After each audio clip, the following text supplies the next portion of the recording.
Stop trying to outrun your past. It is the only thing capable of holding you up.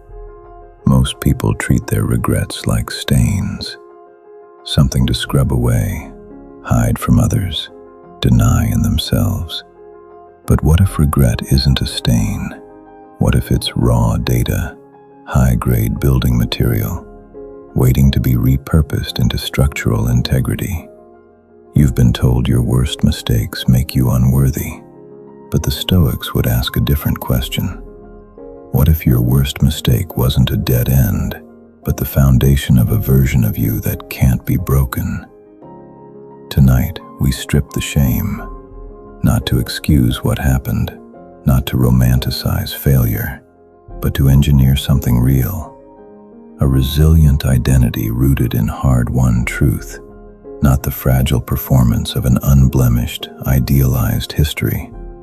This isn't about moving on. It's about using your scars as structural support. Regret becomes poisonous when it stays hidden. Secrecy has a cost.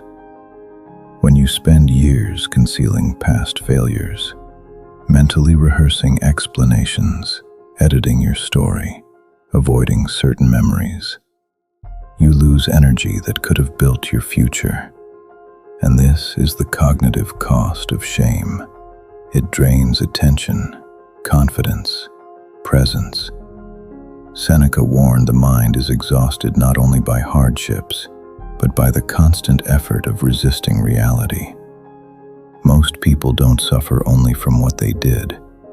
They suffer from having to pretend it never happened. So we begin with an audit, not a confession for punishment, an inventory for clarity, because a Stoic does not look away from truth. Epictetus taught progress begins when we stop lying to ourselves. And here is the shift. Your mistakes are not proof of a flawed character. They are proprietary data points, unique information about your triggers, blind spots, values, limits. So identify the regrets that carry the most weight, the choice you avoided, the person you hurt, the time you wasted, the boundary you didn't set, the moment you betrayed your own standards, not to reopen wounds, but to prepare raw material for reconstruction. There is an identity many people build today, a curated persona, clean, controlled, unblemished, a life designed to appear flawless, especially in public. But a flawless identity is fragile. It collapses under pressure because it depends on performance.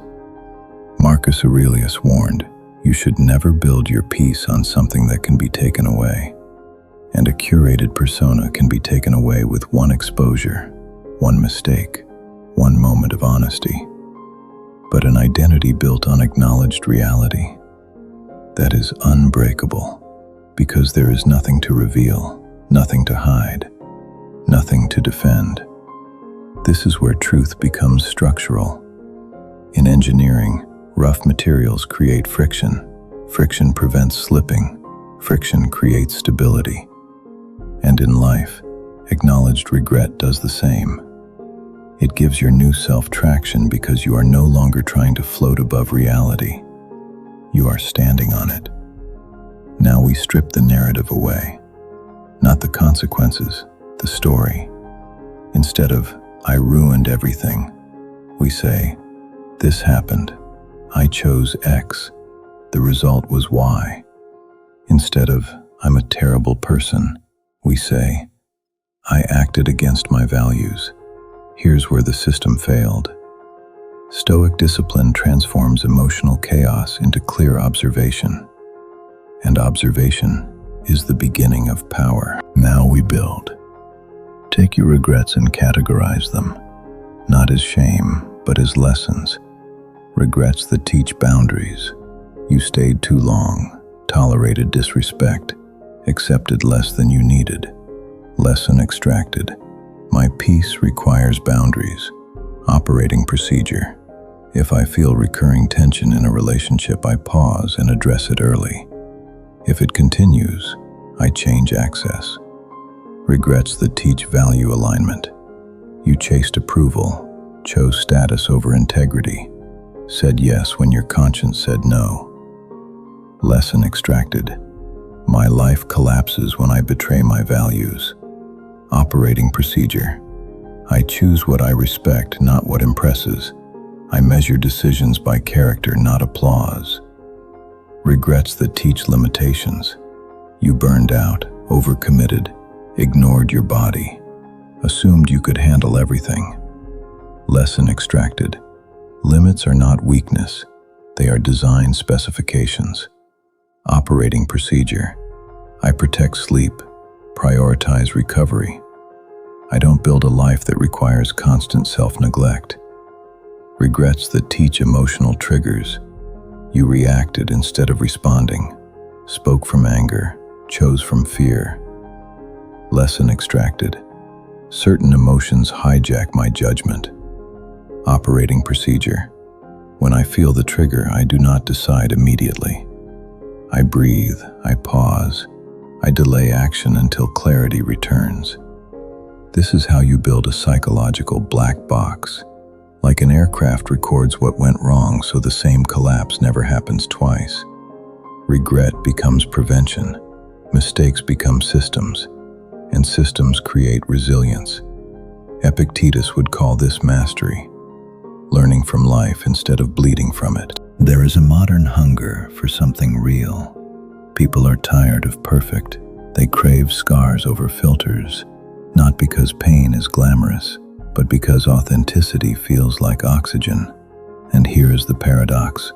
When you stop trying to appear unblemished, your confidence becomes effortless, because you are no longer performing, no longer policing your past, no longer living divided. Seneca wrote, "The wise person is at peace because their inner life is not divided. Shame divides you. Truth unifies you. When your regrets are integrated, you can finally stand as one person, not the person who never failed, but the person who learned. And that becomes a form of social power. You speak without fear, set boundaries without guilt, mentor without pretending, because your value comes from what you've survived and refined, not what you've managed to conceal." Now we step into the long view. Imagine a future where your darkest moments are no longer your secret shame, but the clearest proof of your transformation. Not because you boast about mistakes, but because you are no longer defined by them. You become the architect. You use your history to build an intentional future. Here is the final shift. You stop being someone defined by what happened and become someone defined by what you built after it happened. And you commit to a new cycle.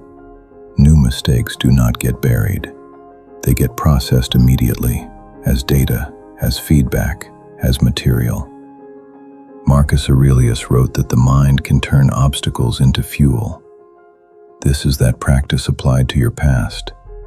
No longer, I am broken because of what I did, but I am stronger because I faced what I did and rebuilt. Your regret is not your prison. It is your blueprint. It is the record of where you were unprepared, where you were unconscious, where you were still learning what mattered.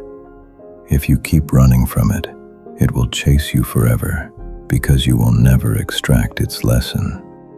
But if you turn toward it with stoic clarity, strip away the shame, and read it like raw material, you will discover something liberating. Your worst mistake was not the end. It was the beginning of a self built on truth instead of performance. So stop trying to outrun your past. Stand on it, use it, build. Because the most resilient identity is not the one with the cleanest history. It is the one with the deepest honesty, the sharpest lessons, and the courage to reconstruct a life from the very stones that once tried to bury them.